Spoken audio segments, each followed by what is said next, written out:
지난번에 많은 분들이 동참해 주신 결과 굉장히 좋은 시간들을 보내고 왔고 또 저게 방송이 된다고 해서 또 이제 함께 나누었는데요. 여러분 계속해서 저희가 사랑과 나눔을 할 때 많이 동참을 해 주시면 저희의 그 작은 정성과 헌신들이 세상을 조금 따뜻하게 만드는 데 기여를 할 수 있지 않을까 생각해 보게 됩니다.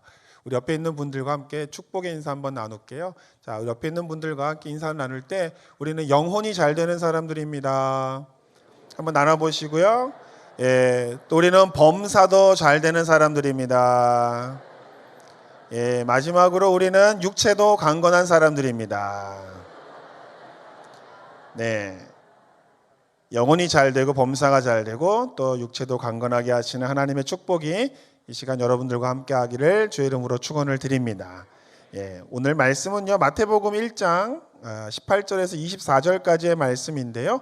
우리 말씀 다 같이 한번 봉독해 보도록 하겠습니다. 다 같이 함께 봉독합니다. 예수 그리스도의 나심은 이러하니라. 어머니 마리아가 요셉과 약혼하고 동거하기 전에 성령으로 잉태된 것이 나타났더니 그의 남편 요셉은 의로운 사람이라.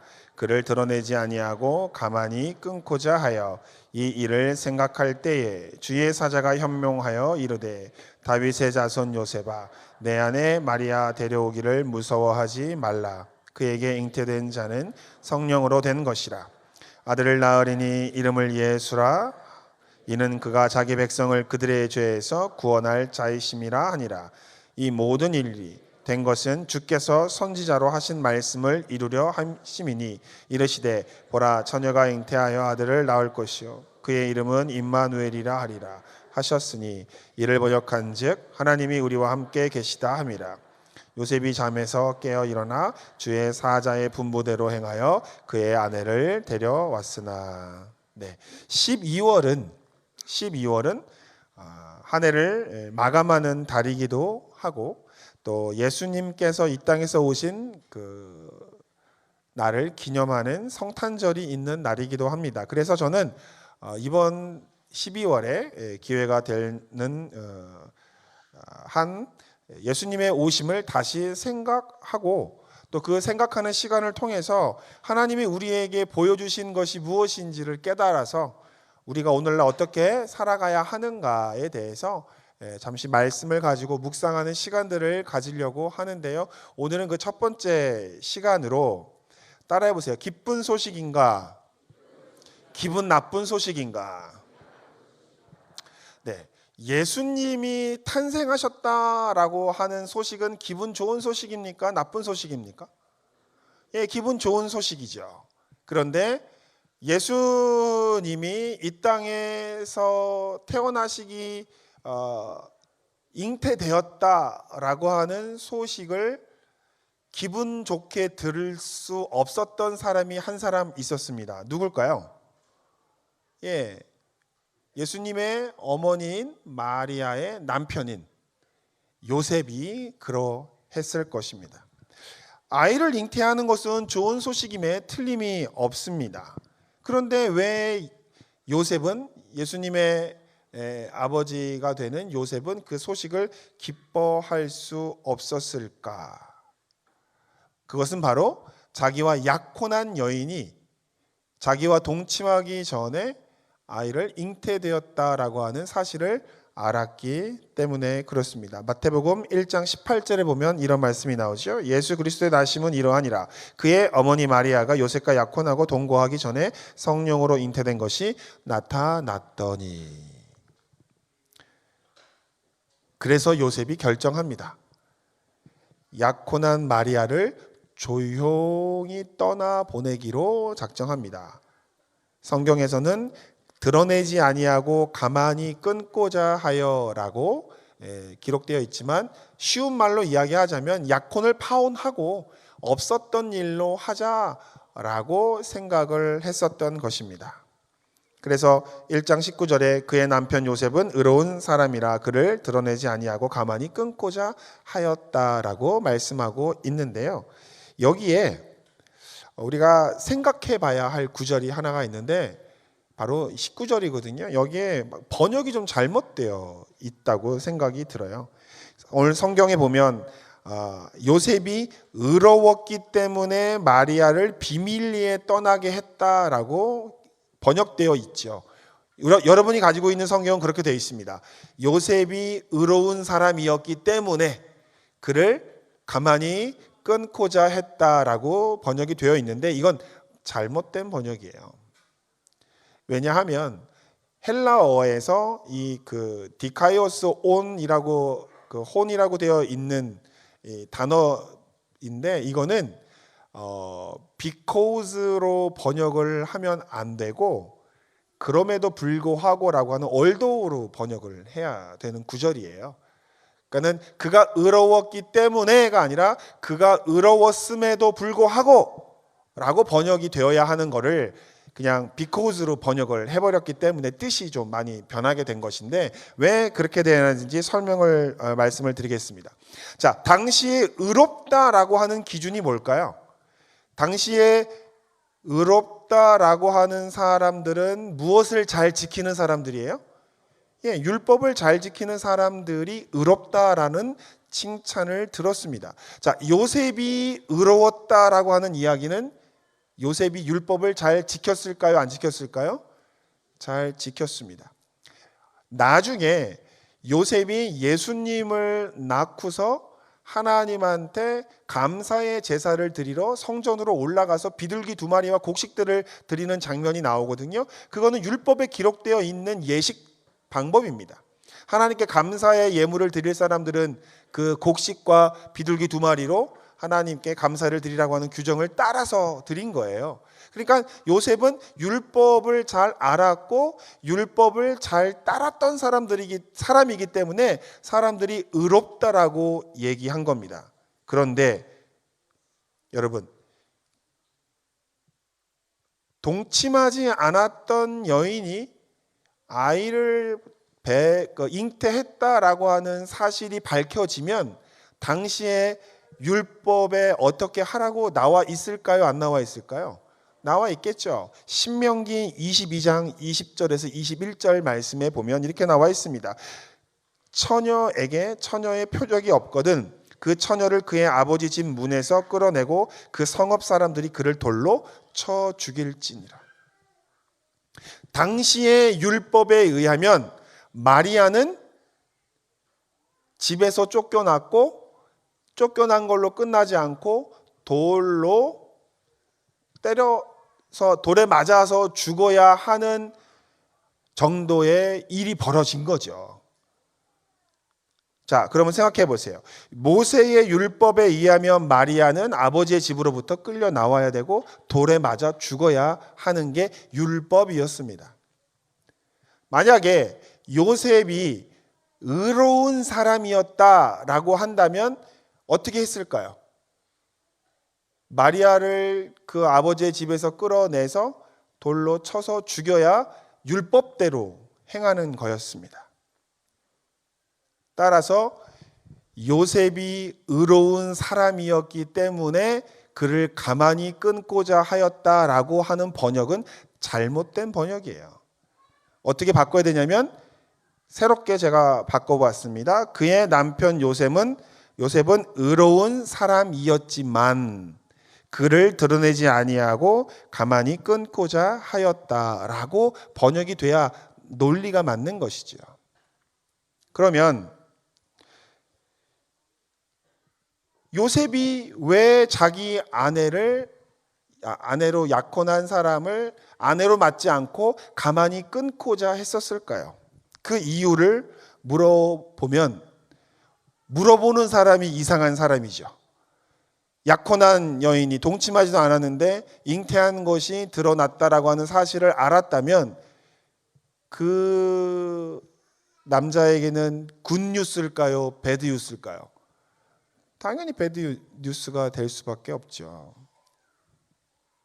그런데요, 여기에서 중요한 것이 있습니다. 어떤 사람이 그 소식을 기쁜 소식으로 받을 수 있을까요? 제가 처음에 여쭤봤어요. 예수님이 잉태된 소식은 기쁜 소식입니까? 기쁘지 않은 소식입니까? 기쁜 소식이라고 하셨어요. 근데 왜 요셉은 왜 그걸 기쁜 소식으로 못 받아들일까? 이유가 뭘까요? 이유가 딱 하나 있어요. 뭡니까? 그것이 하나님의 뜻인지 아닌지, 하나님의 계획이 무엇인지 잘 몰랐기 때문에 그런 것입니다. 우리의 삶에는요, 절대 나쁜 일은 없어요. 우리의 삶에서 일어나는 일 중에 절대 나쁜 일은 없습니다. 뭐가 좋으면 다 바뀝니까? 끝이 좋으면 다 바뀌게 되어 있어요. 아무리 고생했다 하더라도 나중에 잘 되면 어떻게 얘기하죠? 그 고생이 도움이 되었었다라고 이렇게 이야기를 하고 웃으면서 이야기할 수가 있죠. 그런데 지금 요셉은 그 소식을 기쁘게 받지 못하고 있습니다. 왜냐하면 아직 하나님의 뜻을 모르기 때문에 그렇습니다. 인간의 관점으로 보았을 상황에는 가만히 끊는 게 최선이라고 생각했었던 것 같아요. 그런데 이건 굉장히 큰 결단입니다. 율법을 늘 지키던 사람이 율법을 어기면서까지 마리아를 가만히 보내주려고 했다라고 하는 이야기는 요셉이 마리아를 좋아하기는 했었나 봐요. 율법을 어기면서까지도 자기가 약혼했던 여인을 보내주려고 결정한 걸 보면 요셉이 마리아를 사랑하고 좋아했었던 것 같아요. 어쨌든 충격 속에서 헤어나지 못하고 있었던 요셉은 고민을 하게 됩니다. 그래서 그 고민이 어디 나오냐면 1장 20절에 나오죠. 1장 20절에 보면 뭐라고 나옵니까? 이 일을 생각할 때에 라고 나옵니다. 생각할 때에 라고 하는 단어를 찾아보니까 다른 단어로 번역이 될 수 있어요. 고심할 때에, 깊이 생각했을 때에 라고 번역이 되어질 수 있어요. 이 생각은 기쁨의 생각이었을까요? 아니면 굉장히 고뇌가 깊은 생각이었을까요? 네, 고뇌가 깊은 생각이죠. 근데 그때에 이 복잡한 머릿속에 생각이 정리되지 않고 있을 때에 하나님의 사자가 그에게 다가와서 하나님의 메시지를 전합니다. 마태복음 1장 20절입니다. 다 같이 한번 함께 봉독하겠습니다. 이 일을 생각할 때에 주의 사자가 현몽하여 이르되 다윗의 자손 요셉아 내 아내 마리아 데려오기를 무서워하지 말라. 그에게 잉태된 자는 성령으로 된 것이라. 그 전까지는 잠을 이루지 못했어요. 잠을 이루지 못했습니다. 그런데 생각했을 때도 해결되지 않았었는데 하나님의 천사가 그에게 와가지고 이야기하는 거예요. 하나님의 다윗의 자손 요셉아 내 아내 마리아를 데려오기를 두려워하지 말라. 그는 거룩한 성령으로 잉태된 것이다 라고 하는 말씀을 전해주게 됩니다. 그리고 그 이어지는 말씀에 보면 뭐라고 나오냐면 마리아의 뱃속에 있는 그 아이는 하나님이 옛날부터 선지자들에 의해서 말씀을 하셨던 그 예언된 메시아이다라고 하는 그 얘기까지 듣게 되죠. 그런데 그 다음에 요셉의 행동에 변화가 일어납니다. 1장 24절이죠. 요셉이 잠에서 깨어 일어나 주의 사자의 본부대로 행하여 그 아내를 데려왔다. 그러니까 데려왔으나 아이를 낳기 전까지 동침하지 않았다가 그 다음에 나오는 거고요. 데려왔다가 끝나는 것인데 어떤 변화가 왔습니까? 두려워하지 않았죠. 그전에는 내 아내 그 마리아를 데려오기를 두려워하지 말라라고 했는데 하나님의 뜻이 전달된 다음에 요셉의 행동에 뭐가 없어졌습니까? 두려움이 사라졌습니다. 망설임이 사라졌습니다. 이유가 뭘까요? 하나님의 뜻과 하나님의 계획을 알았기 때문에 그렇습니다. 하나님의 메시지가 전해지고 난 다음에 요셉의 행동이 바뀌죠. 이전까지 거룩하지 못한 여인이라고 생각했었던 그 마리아가 이제는 거룩하게 보이고, 또 누구의 자식인지 몰라서 끊어버리려고 했었던 이 사건이 바로 하나님의 예언하셨던 그 메시아가 탄생하는 사건임을 알게 되고, 그래서 그전에는 고심하고 고뇌하고 걱정했다면 지금은 결코 고심하지 않고 걱정하지 않고요. 그 다음에 말도 바뀝니다. 처음에 마태복음 1장 18절에서 보면 거기에는 뭐라고 나와요? 약혼녀라고 나오잖아요. 그런데 24절에는 뭐라고 나옵니까? 아내라고 나옵니다.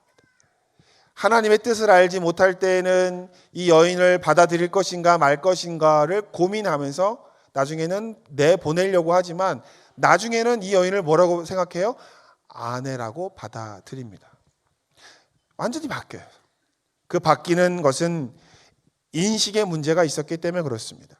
하나님의 뜻을 모를 때는 고심하고 걱정하고 염려했지만 하나님의 뜻이 전달되고 난 다음에는 요셉이 굉장히 안정을 되찾고 또 마음의 평온을 되찾고 또 담대하게 일을 행하는 것을 볼 수가 있습니다.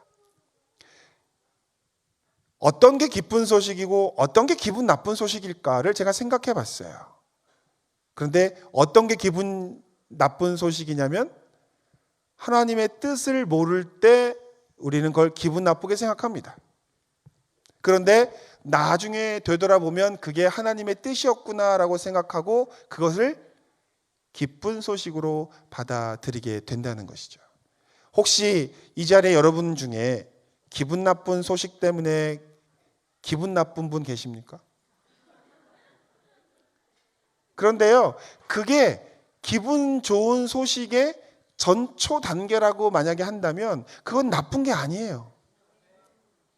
중요한 건 이게 나쁘냐, 이게 좋으냐가 아니라 내가 하나님의 뜻을 알고 있느냐, 뜻을 모르느냐의 문제일 뿐이에요.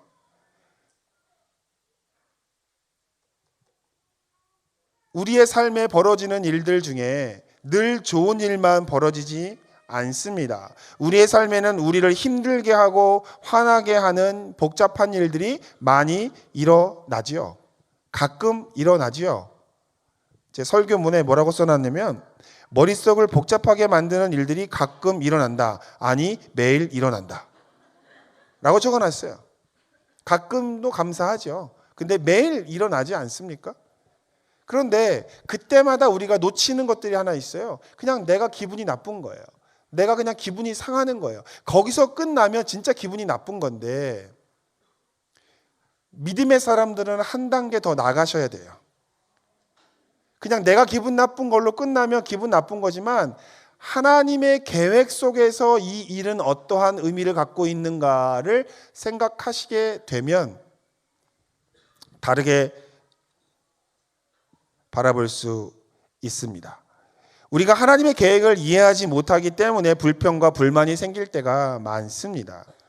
때로는 어떠한 일이 벌어지면 순전히 나의 잘못이거나 아니면 누군가의 잘못 때문에 일어난 것이다라고 생각하고 때로는 원망하고 자책하고 절망할 때가 많이 있는데 오늘 그 생각을 다시 한 번만 해보시게 되기를 주의 이름으로 부탁을 드립니다. 이게 내 탓이냐, 누구 탓이냐, 누구 때문이냐 그렇게 생각할 필요가 없어요. 왜냐하면 하나님의 큰 계획 속에 그러한 그림들이 들어가 있다는 것을 우리는 알기 때문에 그렇습니다. 창세기에 나오는 요셉 이야기를 하나 들려드릴게요. 창세기 50장인데요. 창세기 50장 18절에서 20절인데 우리 다 같이 한번 읽어보겠습니다. 그의 형들이 또 친히 와서 요셉의 앞에 엎드려 이르되 그들에게 이르되 두려워하지 마소서. 내가 하나님을 대신하리이까. 당신들은 나를 해하려 하였으나 하나님은 그것을 선으로 바꾸사 오늘과 같이 많은 백성의 생명을 구원하게 하려 하셨나니. 여러분, 하나님의 뜻을 모르는 사람들의 특징이 하나 있어요. 뭐예요? 두려워한다는 거예요. 장차 내가 어떻게 될 것인가를 두려워한다는 거예요. 뭘 모르기 때문에? 하나님의 뜻을 잘 모르기 때문에. 요셉이요, 어렸을 때 형제들에게 의해서 팔렸습니다. 인신매매를 당한 거죠. 그런데 수십 년이 흐르고 난 다음에 요셉의 입에서 이러한 고백이 나왔어요. 뭐라고 나옵니까? 당신들은 나를 해하려 했지만 그것은 사실 하나님께서 오늘과 같이 많은 백성의 생명을 구원하게 하시려는 계획의 일부였습니다. 나는 그것을 알고 있습니다. 그러니 형들 두려워하지 마세요. 아니면 성경에는 기록되어 있지 않지만 만약에 저 같았으면 여기다 하나 더 붙였을 거예요. 저 같았으면 나는 그것을 알고 있습니다. 그 뒤에 만약에 하나님의 뜻이 아니었다면 니들 다 죽었어요. 그걸 붙였을 텐데 요셉은 하나님의 뜻을 알았던 거예요. 여러분, 여기 놀라운 진리가 하나 있습니다. 뭐냐면 하나님의 뜻과 하나님의 계획을 생각하는 사람에게는 용서할 수 있는 능력이 생긴다는 거예요. 포용할 수 있는 능력이 생긴다는 거예요. 이해할 수 있는 여유가 생긴다는 거예요. 왜냐하면 하나님의 뜻을 알기 때문에. 저는 이 말씀을 준비하면서 그런 생각해 봤어요. 막 화를 많이 내고 짜증이 많이 나고 답답하고 분노가 조절이 안 될 때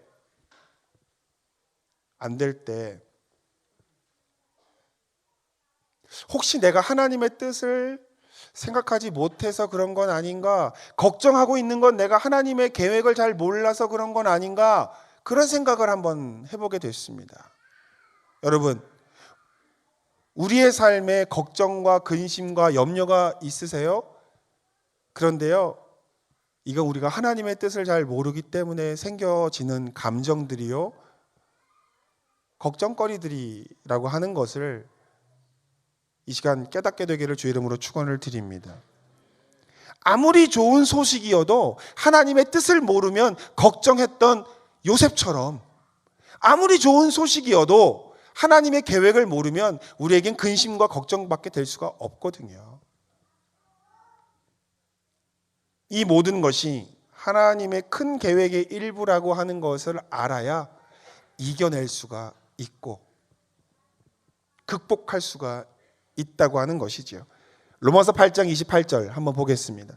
우리가 알거니와 하나님을 사랑하는 자 곧 모든 것이 합력하여 선을 이루느니라. 여러분, 진짜 굿뉴스 알려드릴게요. 정말 좋은 뉴스. 우리에게는 모든 것을 합력하여 선을 이루게 하시는 하나님이 있다는 거예요. 지금 내가 볼 때는 이게 좋은 것 같지 않은 거예요. 하지만 하나님은 그걸 바꾸신다는 거예요. 합력해서 좋은 것으로 바꿔주신다는 거예요. 두 종류의 사람이 있는 것 같아요. 그냥 있는 대로 그냥 가는 거, 아니면 하나님께 이것을 좋게 바꾸어 달라고 기도하는 거.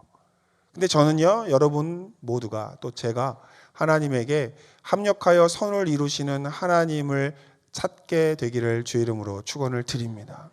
이게 정말 굿뉴스예요.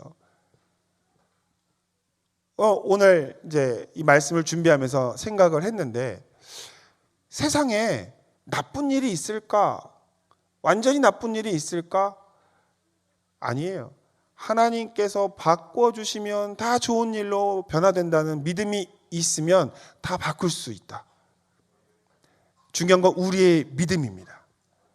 이걸 바꿀 것이냐 말 것이냐. 여러분, 바꾸시는 믿음의 용사들이 되기를 주의 이름으로 축원을 드립니다. 하나님께 기도하는 거죠. 하나님, 좋은 것으로 합력하여 선을 이루게 하시는 하나님 아니십니까? 나의 삶에 벌어진 이 일을 통하여 더 좋은 일이 되게 하여 주옵소서. 하나님의 뜻을 구하고 하나님의 계획을 좀 생각하고, 하나님이 이것을 나에게 왜 이런 일을 허락하셨을까? 이런 일을 통하여 내가 무엇 되기를 원하시는가를 생각해 보면서 성장하게 되는 여러분이 되기를 소망합니다. 그게 성숙한 그리스도인들입니다. 제가요, 이 설교 말씀을 저는 준비하면 제 삶에 적용하는 습관을 갖고 있어요. 적용합니다. 일부러 적용을 시킵니다. 일부러 생각하면서 합니다. 그런데 지지난 주에 제가 집에 들어갔는데 저희 큰아들이 컴퓨터 게임을 하고 있더라고요. 그래서 제가 저희 아이들은 제가 집에 가면 다 집에서 튀어나오도록 제가 다 교육을 시켜놨거든요. 아빠가 왔는데 집에 방 안에 있지 말고 다 나오라고 해놨는데 아들이 안 나오는 거예요. 그래서 갔더니 게임을 하고 있더라고요. 그래서 게임을 하고 있는데 헤드폰을 쓰고 있으니까 제가 온 걸 몰랐나 봐요. 그래서 아들에게 얘기를 했습니다. 아빠가 왔는데 왜 쳐다보지 않느냐. 계속 얘기를 하는데 게임을 하고 있더라고요. 그래서 제가 헤드폰을 빼갖고 뭐라고 얘기를 했어요. 그랬더니 아들이 저한테 그러더라고요. 다 듣고 있었다고. 이거를 안 떼도 다 듣고 있었다는 거예요. 그래서 갑자기 열이 막 확. 그래가지고 제가 막 뭐라고 했어요. 막 뭐라고 혼을 냈더니 아이가 그러는 거예요. 이 캐릭터가 자기가 얼마만큼 힘들게 이 캐릭터를 키웠는데 아빠한테 인사하러 가는 사이에 죽는다는 거예요. 그래가지고 제가 너무 속상해가지고 옛날 같았으면 머리를 한 대 쥐어박거나 했었을 거예요. 그런데 제가 이 말씀을 준비하고 있었거든요. 그래서 제가 순간 생각했죠. 주님, 이 상황이 왜 나에게 이러한 상황이 벌어졌습니까? 이 상황을 제가 어떻게 극복해야 됩니까? 아들을 때려야 됩니까? 혼을 내야 됩니까? 뭐 해야 됩니까? 그러면서 제가 생각했어요. 무슨 생각했냐면 하나님께서 저에게 그런 생각을 주시더라고요. 너도 네 아들이 답답하지? 네 엄마가 어땠을지를 생각해라. 네 엄마가 얼마나 답답했을지를 생각해라. 그러니까 할 말이 없더라고요. 할 말이 없어가지고 제가 아들한테 얘기했어요. 때릴 수가 없어. 이제 요즘에 때릴 수가 없으니까 여기다가 제가 손가락을 탁탁 찌르면서 제가 얘기했어요. 욕도 못 하잖아. 그래서 제가 그랬어요. 저라고 굉장히 심각한 얘기를 한 거예요. 딱 찍으면서 제가 한 얘기가 지금도 생각하면 참 웃긴데, 너에게 밥 주는 사람이 누군지 기억해.